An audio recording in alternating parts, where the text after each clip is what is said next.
Tim Ryan, who is running for Senate in Ohio on the Democratic ticket, got the nomination for the Democratic Party in that senatorial race, had an interesting question posed to him, which was about Biden's comment about certain parts of the Republican Party being semi-fascist. And I really liked the way that Tim Ryan answered this question, because if you've been following mainstream media since Biden made that remark, there's been a lot of rage from kind of liberal hosts even saying that that was a terrible thing for Biden to say. Now, at this point, I thought it was kind of common consensus or common knowledge that yes, there is a fascistic element to the particular part of the Republican Party that is so dangerous. Obviously, not all Republicans, not all conservatives. This brand, this new, very prominent brand of republicanism that Trump sparked, but is not limited to Trump, is definitely fascistic in its nature. And there was so much rage at that comment that kind of shocked me. And so this is following in that, saying, Tim Ryan, do you want to answer for Biden saying that? And Tim Ryan just responded really nicely, I thought. You are certainly in a state where the votes of working class Ohioans, that's going to be what, if you go to the Senate, is going to carry you there. The president said that a portion of the Trump movement, the extreme MAGA philosophy, he calls it's like semi-fascism. Does that hurt you with the voters you need to win in November? No.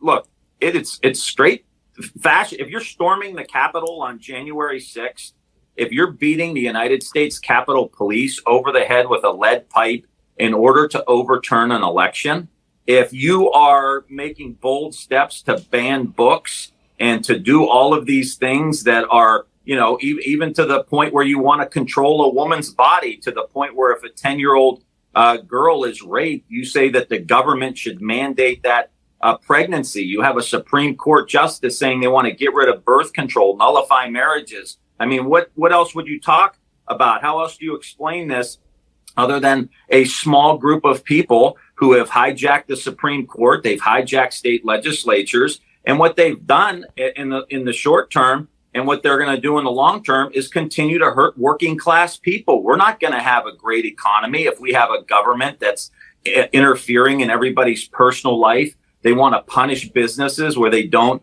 agree with the culture, like they're doing down in Florida. Like, this is huge governmental overreach, the largest governmental overreach we've seen in our lifetime, a complete violation of the personal freedoms, the free markets, free businesses. This is a governmental attack.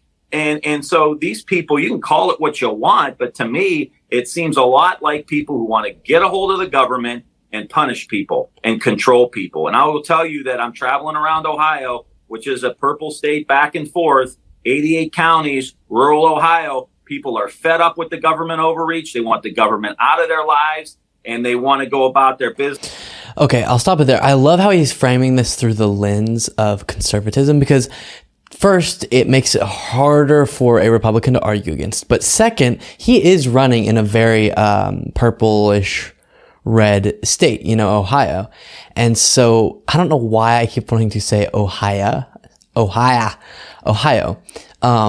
And so framing it like that is going to resonate with a lot of those possibly center-right voters who Tim Ryan is trying to appeal to. And in a moment where so much of the Republican Party is taken over by MAGA and is loyal to Trump, there are a lot of Republican voters who, if properly convinced, could not go for a Republican because they're not super on board with Trump, but most Democrats don't seem appealing to them. So when framing an issue like this through the lens of, listen, get the big government out of my life. I don't want some, big brother type entity coming in and messing with my day to day.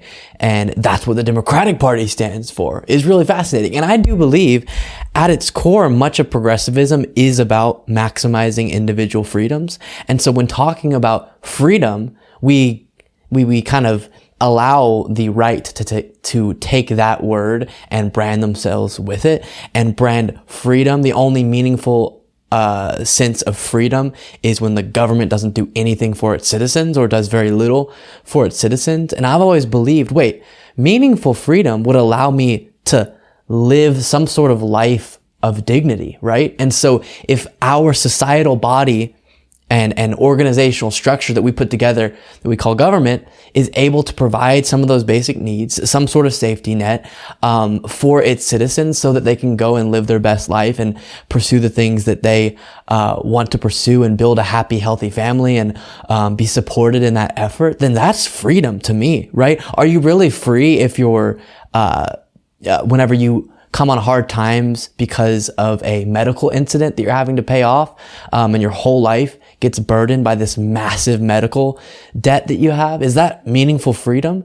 No, I don't think so. And so I love Tim Ryan there framing it through the lens of big government getting in your life. And that's much of what the Republican Party stands for, just in different ways than they've branded themselves for so long. And so I've always said, I'm going to disagree with kind of the small government, conservative, libertarian mindset, but I understand and am okay and respect you having those views, right?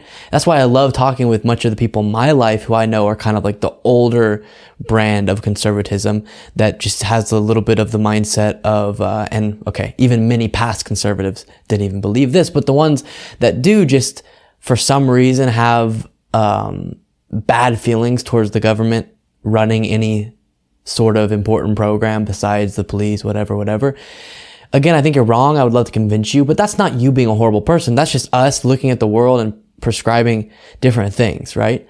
Whereas a lot of this MAGA ideology is driven through worse intentions, I think, and is driven through an even deeper misunderstanding of the world to a profound depth that is hard to reconcile with.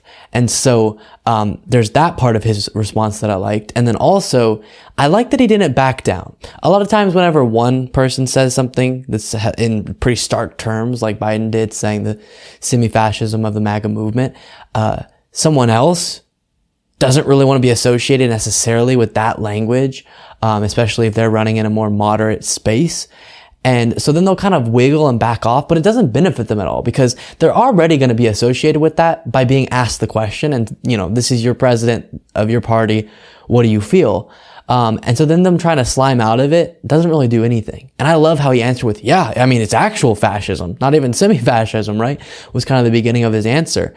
Or it's actual, not fascism because it hasn't yet worked, but it is fascistic in its intentions. And I think look nowhere else other than just Donald Trump's attempts to overturn the 2020 election. That is him believing that regardless of the democratic process speaking, saying we don't want you as president, he found it more important that he and the minority of the country, that at least in voting populations that that voted for him, deserved keeping him in power despite the results of the election.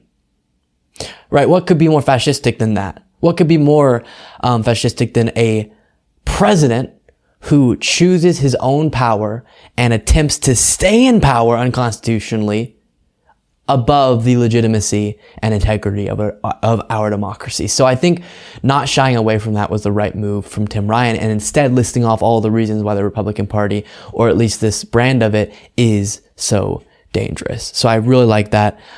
Generally, as I've said with a lot of these terms that are have a lot of weight to them, I avoid them in describing things because I think sometimes you can turn off the ears of certain people who think you're being hyperbolic.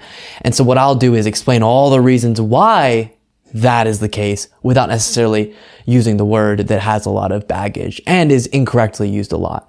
But if you're going to use it, do what Tim Ryan did and actually explain in those terms why you're using that term.